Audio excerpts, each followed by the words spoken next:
네, 오늘 함께 살필 말씀은 마태복음 1장 1절부터 17절까지 말씀입니다. 제가 봉독하도록 하겠습니다. 아브라함과 다윗의 자손 예수 그리스도의 계보라. 아브라함이 이삭을 낳고 이삭은 야곱을 낳고 야곱은 유다와 그의 형제들을 낳고 유다는 다말에게서 베레스와 세라를 낳고 베레스는 헤스론을 낳고 헤스론은 람을 낳고 람은 아비나답을 낳고 아미나답은 나손을 낳고 나손은 살못을 낳고 살몬은 라합에게서 보아스를 낳고 보아스는 룻에게서 오벳을 낳고 오벳은 이새를 낳고 이새는 다윗 왕을 낳으니라. 다윗은 우리아의 아내에게서 솔로몬을 낳고 솔로몬은 르호보암을 낳고 르호보암은 아비야를 낳고 아비야는 아사를 낳고 아사는 여호사밧을 낳고 여호사밧은 요람을 낳고 요람은 우시야를 낳고 우시야는 요담을 낳고 요담은 아하스를 낳고 아하스는 히스기야를 낳고 히스기야는 므낫사를 낳고 므낫세는 아몬을 낳고 아몬은 요시야를 낳고 바벨론으로 사로잡혀 갈 때에 요시야는 여고냐와 그의 형제들을 낳으니라. 바벨론으로 사로잡혀 간 후에 여고냐는 스알디엘을 낳고 스알디엘은 스룹바벨을 낳고 스룹바벨은 아비웃을 낳고 아비웃은 엘리야김을 낳고 엘리야김은 아소르를 낳고 아소르는 사독을 낳고 사독은 아킴을 낳고 아킴은 엘리웃을 낳고 엘리웃은 엘리아사를 낳고 엘리아살은 맏단을 낳고 맏단은 야곱을 낳고 야곱은 마리아의 남편 요셉을 낳았으니 마리아에게서 그리스도라 칭하는 예수가 나시니라. 그런즉 모든 대수가 아브라함부터 다윗까지 14대요 다윗부터 바벨론으로 사로잡혀 갈 때까지 14대요 바벨론으로 사로잡혀 간 후부터 그리스도까지 14대더라. 아멘.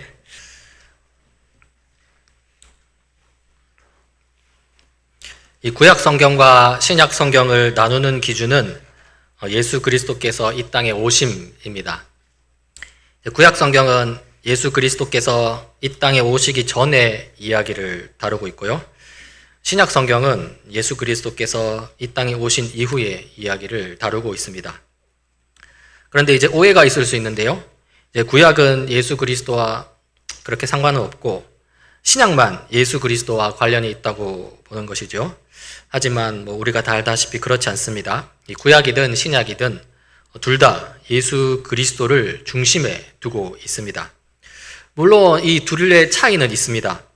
구약은 예수 그리스도가 오실 것이라고 약속하는 그런 이야기인 반면에 신약은 예수 그리스도가 오실 거라는 그 약속이 성취된 이야기입니다. 실현된 거죠.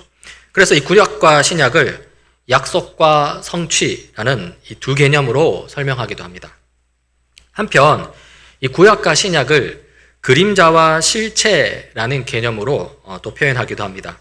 구약은 아직 오시지 않은 예수 그리스도를 이 약속이라는 형태로 계시하고 있기 때문에 그렇습니다.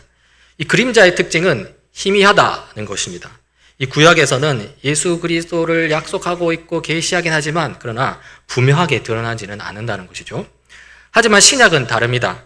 희미하지 않고 아주 분명합니다. 그래서 실체라고 합니다. 그림자는 2차원 평면이죠. 하지만 실체는 이 3차원 입체감이 뚜렷합니다. 이 그림자는 무채색결, 검은색이나 회색 이렇게 되지만요. 실체는 빨주노초 파남보, 형형색색 그 아름다움을 분명히 볼 수 있습니다. 이렇게 약속과 성취의 차이, 이 그림자와 실체의 차이를 성경 한 구절을 통해서 좀 살펴보자면요. 창세기 3장 15절을 좀 볼 수 있습니다. 이렇습니다. 내가 너로 여자와 원수가 되게 하고 너의 자손을 여자의 자손과 원수가 되게 하겠다. 여자의 자손은 너의 머리를 상하게 하고 너는 여자의 자손의 발꿈치를 상하게 할 것이다. 이 구절은 이 뱀의 유혹에 넘어간 아담과 하와가 결국 선악과를 따먹은 이후에 하나님께서 이제 저주하는 장면이죠. 특별히 뱀으로 가장한 사탄을 저주하시는 장면입니다. 요 창세기 3장 15절 요 말씀만 보면 사실 무슨 의미인지 분명하지 않습니다. 알기 어렵죠? 일단 사탄에게 내리는 저주의 말씀이니까 이 구절에서 너는 사탄을 가리키겠죠? 그리고 여자는 이제 그 맥락에서는 이제 하와 정도로 1차적으로 하와를 생각할 수 있습니다. 그렇다면 이 말씀은 사탄은 하와와 원수가 되게 한다. 사탄의 자손은 하와의 자손과 원수가 된다. 하와의 자손은 사탄의 머리를 상하게 할 것이다. 그런데 사탄은 하와의 자손의 발꿈치를 상하게 할 것이다. 이렇게 들을 수 있습니다. 자, 그렇다면 또 이 여자의 자손, 또 하와의 자손은 또 누구냐? 라는 궁금증이 생깁니다. 또 사탄은 머리가 상하고 여자의 자손은 발꿈치가 상한다고 하는데 또 이건 무슨 의미인지 궁금증이 생깁니다. 아무튼 이 의미로 보자면은 이 모든 것이 불확실하고 그 의미가 희미하죠. 하지만 이 신약에 이르러서 이 의미가 온전히 파악할 수 있게 되는데요. 여자의 후손은 바로 예수 그리스도를 가리킵니다. 그리고 이 여자는 결국에는 마리아를 가리키는 것으로 재해석됩니다. 그러니까 여자의 자손은 마리아가 낳은 예수 그리스도를 의미하는 것이죠. 여자의 자손과 사탄은 서로 싸우는데요. 여자의 자손은 발꿈치가 상하게 되고 사탄은 머리가 상하게 됩니다. 이것은 예수 그리스도께서 고난당하시고 궁극적으로 십자가에 달리신 사건을 묘사하는 것으로 해석됩니다. 예수님의 십자가 죽으심은 예수님의 발꿈치가 상하는 정도라는 것이죠. 발꿈치가 상했다 정도는 회복 가능한 상처고요. 실제로 예수님은 3일 만에 부활하셔서 오히려 모든 이름 위에 뛰어난 이름이 되십니다. 그래서 빌립보서 2장 8절 9절은 이렇게 기록합니다. 예수는 자기를 낮추시고 죽기까지 순종하셨으니 곧 십자가에 죽기까지 하셨습니다. 그러므로 하나님께서는 그를 지극히 높이시고 모든 이름 위에 뛰어난 이름을 그에게 주셨습니다. 하지만 사탄은 그렇지 않습니다. 머리가 깨진 거죠. 그러니까 예수님의 십자가 사건으로 인해서 사탄은 머리가 상하게 됩니다. 한마디로 회복 불가능한 상처를 입게 되었다는 것입니다. 골로새서 2장 15절에 이렇게 나오는데요. 모든 통치자들과 권력자들의 무장을 해제시키시고 그들을 그리스도의 개선 행진의 포로로 내세우셔서 무사람의 구경거리로 삼으셨습니다. 여기에 나오는 모든 통치자들과 권세자들, 이것은 사탄을 비롯한 그의 하수인을 가리킨다고 볼 수 있습니다. 이 십자가 사건으로 무장이 해제되었고요. 그리스도의 부활하심 가운데 구경거리로 전락하고 만 것이죠. 비유컨대 이 머리가 상할 정도의 이 회복 불가능한 상처를 입었다는 것입니다. 다시 여기서 우리 창세기 3장 15절을 봅시다. 내가 너로 여자와 원수가 되게 하고 너의 자손을 여자의 자손과 원수가 되게 하겠다. 여자의 자손은 너의 머리를 상하게 하고 너는 여자의 자손의 발꿈치를 상하게 할 것이다. 이 신약에 이르러서 예수 그리스도의 십자가 구속 사건을 사역을 묘사하는 것으로 재해석되는 이 구절은요. 이 구절 자체만을 보자면 희미합니다. 그래서 그림자입니다. 그리고 그 실체는 예수 그리스도가 오셨을 때 비로소 드러나는 것이죠. 또 이 구절은 앞으로 일어날 일을 말하고 있습니다. 그래서 약속입니다. 그리고 그 약속의 성취는 예수 그리스도가 오셨을 때 비로소 완전하게 드러나게 되죠. 이렇게 우리는 이 구약 성경과 신약 성경을 예수 그리스도를 중심으로 연결시키되 그림자와 실체, 약속과 성취라는 이 차이를 두고서 이 둘 사이의 관계를 설정합니다. 그런데요, 이 구약과 신약의 관계를 또 이렇게만 설정하게 되면요, 부작용이 나타나기 쉽습니다.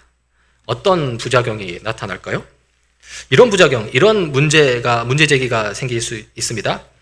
구약이 그림자고 신약이 실체라면 실체인 신약만 보면 되지 않겠습니까? 이런 문제 제기죠. 구약이 약속이고 신약이 성취라면 성취된 신약만 보면 충분하지 않겠습니까? 라는 이런 문제 제기입니다. 이런 문제 제기 이면에는 구약은 신약보다 열등하다라는 생각이 깔려 있는 것이고요. 심지어 구약은 불필요하다라는 생각까지 이르기도 합니다. 그러나 이것은 잘못된 생각입니다. 그렇지 않습니다. 신약이든 구약이든 모두 하나님의 말씀이고요. 동일한 가치를 가지고 있습니다. 똑같이 중요하다는 것이죠. 관련하여 디모데후서 3장 15절에서 17절입니다. 이렇습니다. 그대는 어려서부터 성경을 알고 있습니다. 성경은 그리스도 예수를 믿는 믿음으로 말미암아 그대에게 구원에 이르는 지혜를 줄 수 있습니다. 모든 성경은 하나님의 영감으로 된 것으로서 교훈과 책망과 바르게 함과 의로 교육하기에 유익합니다. 이 성경 구절은 바울이 디모데에게 보낸 편지 내용인데요. 바울에 따르면 모든 성경은 하나님의 영감으로 된 것이라고 이렇게 합니다. 모든 성경은 하나님의 말씀이라는 것이죠. 여기서 모든 성경이 가리키는 것은요, 바울 시대 때 이미 정경으로 인정을 받은 구약 성경은 당연히 포함되고요, 바울 당시 기록되고 있던 신약 성경들까지도 포함하고 있습니다. 그러니까 구약과 신약 둘 다 하나님의 말씀이고요, 둘 다 동일한 가치고요, 둘 다 중요하다는 것입니다. 그리고요, 이 디모데후서 3장 16절에서 말하는 바 이 구약과 신약의 동등한 가치라는 관점에서 우리는 마태복음 1장에 등장하는 족보를 바라볼 수 있습니다. 다시 말해서 마태복음 1장에 나오는 족보, 즉 족보의 배경이 되는 구약 이야기를 통해서 예수 그리스도에 대해서 오히려 더 풍성하게 알 수 있다는 것입니다. 좀 더 구체적으로 말씀드리자면 이 족보를 통해서 예수 그리스도를 향한 우리 신앙생활의 본질이 더욱더 잘 드러나게 됩니다. 어떤 식으로 우리 신앙생활의 본질을 밝히는지 지금부터 좀 살펴보고자 하는데요. 이 계보라고 하는 족보는 이렇게 시작합니다. 1장 1절이죠. 아브라함의 자손이요 다윗의 자손인 예수 그리스도의 계보는 이러하다. 이렇게 합니다. 이 족보의 서두에서 중요한 두 명의 인물이 등장합니다. 하나는 아브라함이요, 다른 하나는 다윗입니다. 이 하나님께서 처음 아브라함을 부르시는 장면이 창세기 12장에 나오는데요. 너무 중요하기 때문에 제가 한번 다시 읽어보겠습니다. 주님께서 아브라함에게 말씀하셨다. 너는 네가 살고 있는 땅과 네가 난 곳과 너의 아버지의 집을 떠나서 내가 보여주는 땅으로 가거라. 내가 너로 큰 민족이 되게 하고 너에게 복을 주어서 네가 크게 이름을 떨치게 하겠다. 너는 복의 근원이 될 것이다. 땅에 사는 모든 민족이 너로 말미암아 복을 받을 것이다. 이 구절에 보면 하나님께서 아브라함을 통해서 땅에 사는 모든 민족이 복을 받게 된다고 하십니다. 여기서 우리는 질문을 하게 되는데요. 구체적으로 어떻게 아브라함을 통해서 땅에 사는 모든 민족이 복을 받게 됩니까? 라는 것이죠. 이 질문에 대한 또 다른 설명이 창세기 22장에 나오는데요. 아브라함이 하나님의 말씀에 순종하여서 아들 이삭을 제물로 바치려고 했던 그 장면입니다. 자기 아들 이삭을 정말로 바치려는 아브라함을 보시고 하나님께서 급히 제지하시면서 아브라함에게 말씀하시는데요. 이렇습니다. 주님의 말씀이다. 내가 친히 맹세한다. 네가 이렇게 너의 아들까지, 너의 외아들 이삭까지 아끼지 않았으니 내가 반드시 너에게 큰 복을 주며 너의 자손이 크게 불어나서 하늘의 별처럼 바닷가의 모래처럼 많아지게 하겠다. 너의 자손은 원수의 성을 차지할 것이다. 네가 나에게 복종하였으니 세상 모든 민족이 네 자손의 덕을 입어서 복을 받게 될 것이다. 여기 하나님의 말씀을 보면 세상 모든 민족이 너의 자손의 덕을 입어서 복을 받게 될 것이라고 합니다. 그렇죠? 그럼 여기서 나오는 너의 자손, 곧 아브라함의 자손은 누구를 가리킬까요? 1차적으로 이스라엘 민족 전체를 가리키겠지만요. 그러나 다른 의미도 있습니다.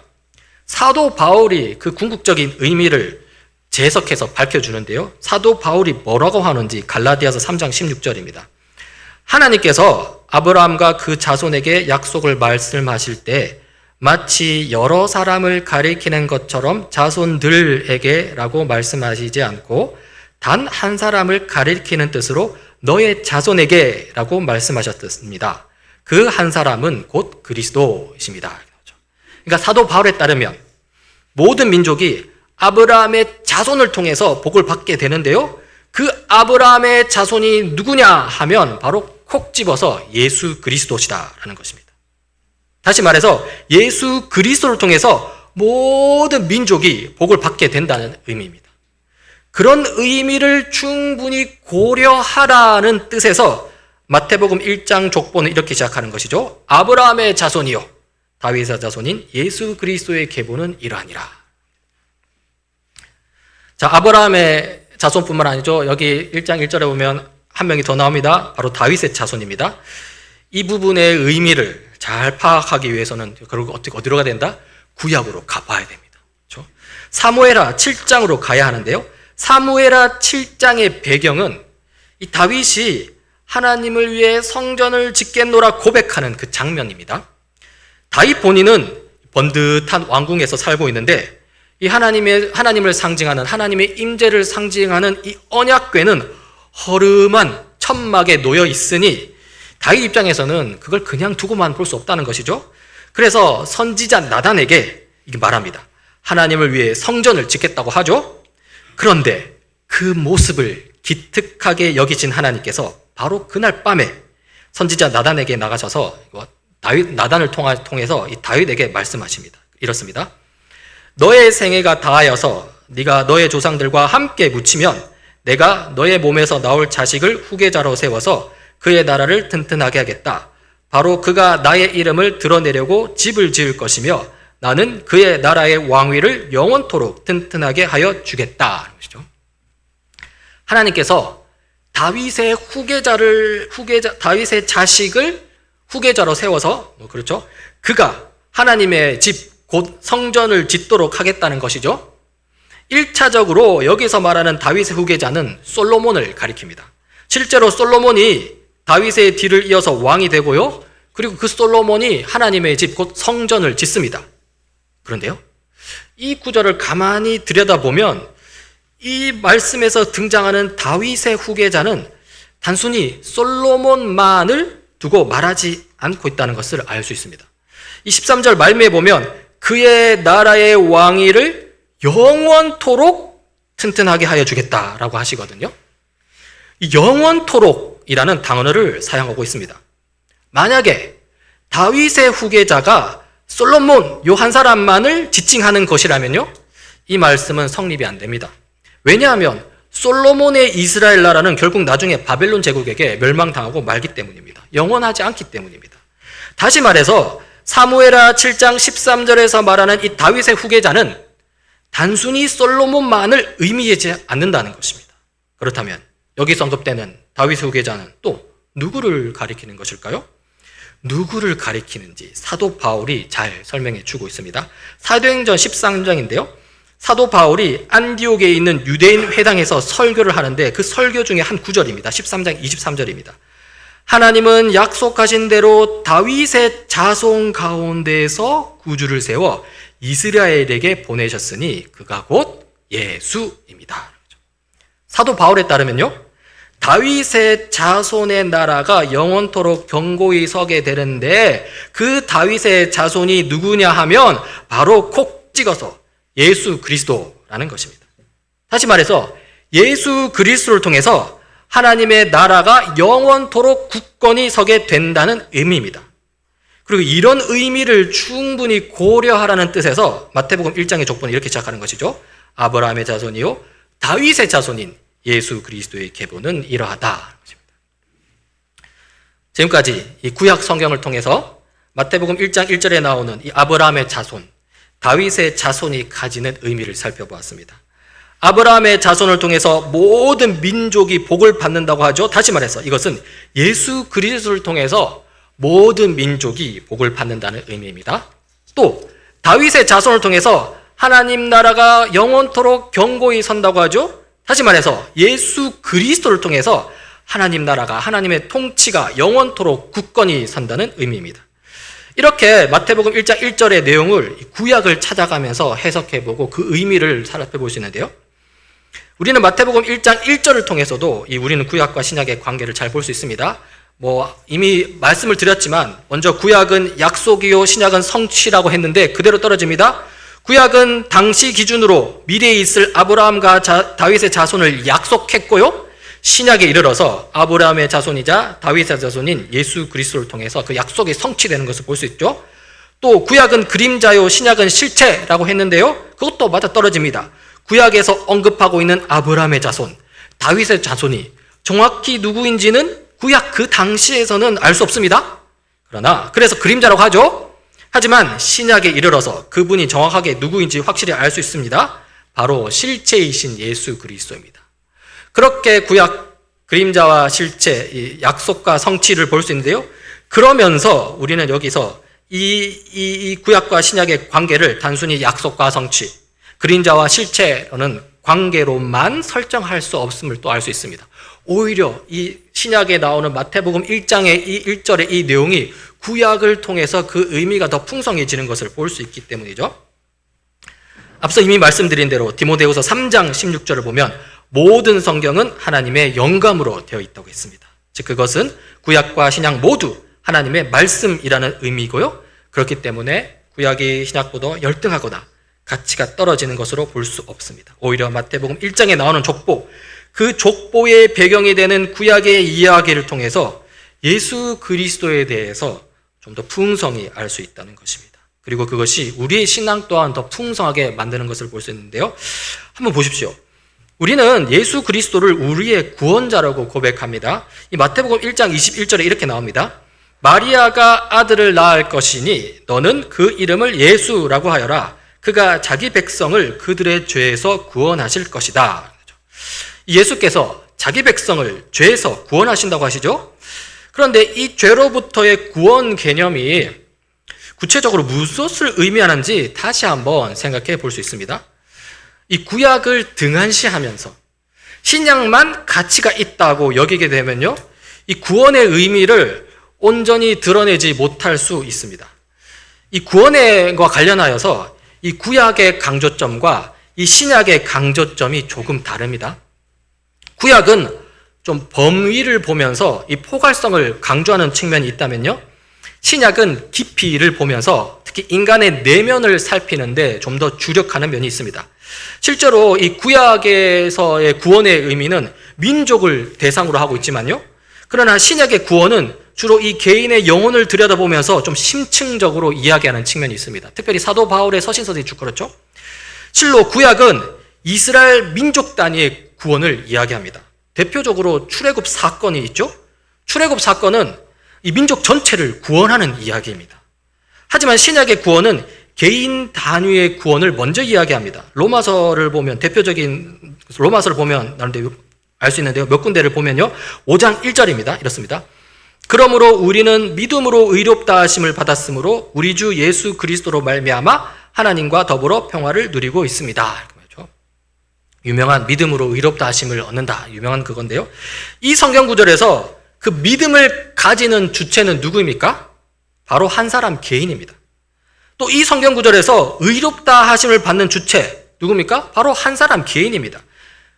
뿐만 아니라 다니엘 다른 구절 8장 15절인데요. 여기도 한번 보겠습니다.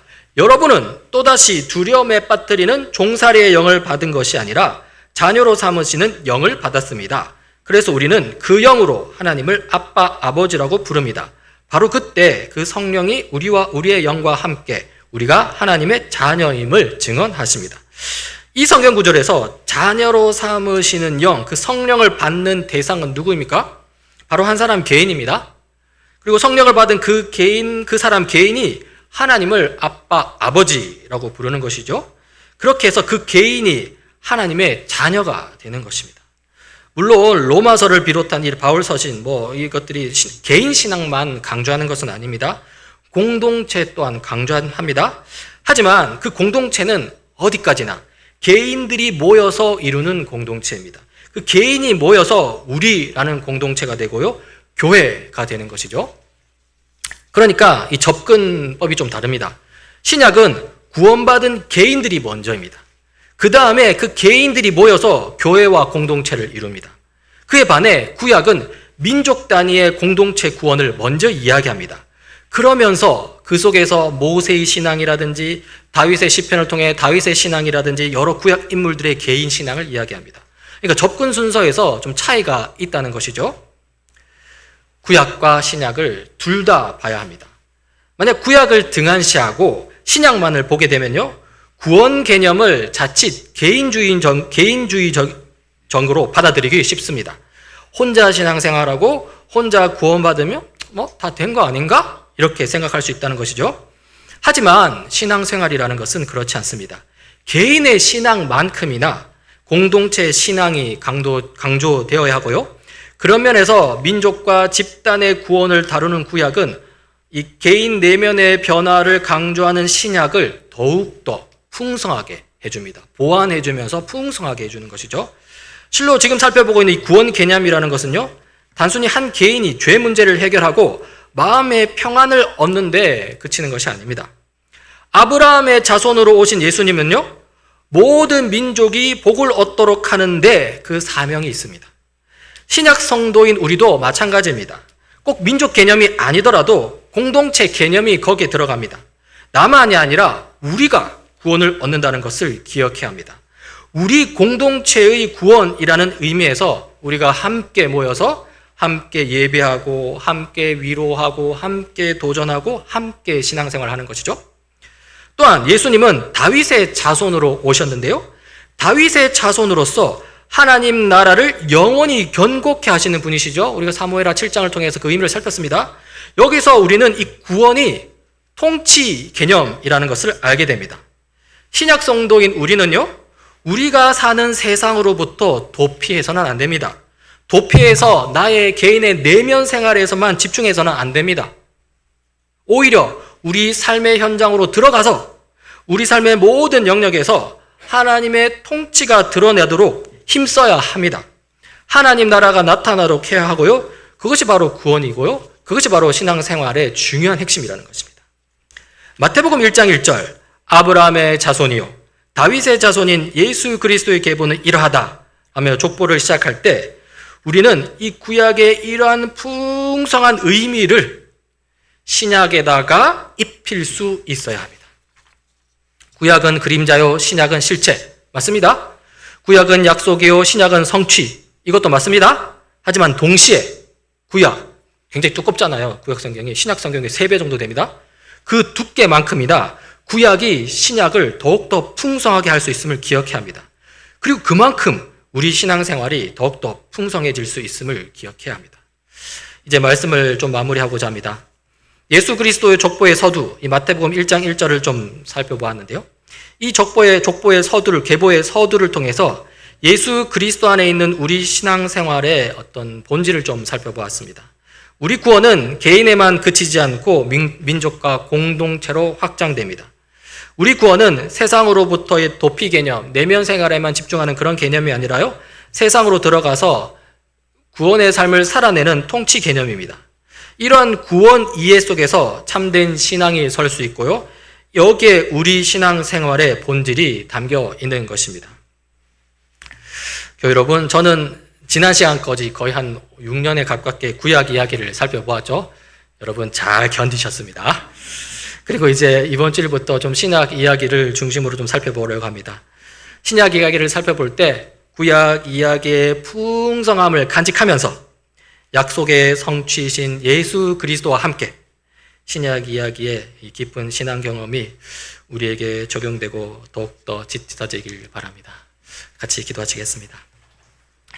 하나님 아버지, 오늘 예수 그리스도의 족보 서두를 통해서 우리 구원의 내용이 무엇인지, 우리 신앙생활의 본질이 무엇인지 살펴보았습니다.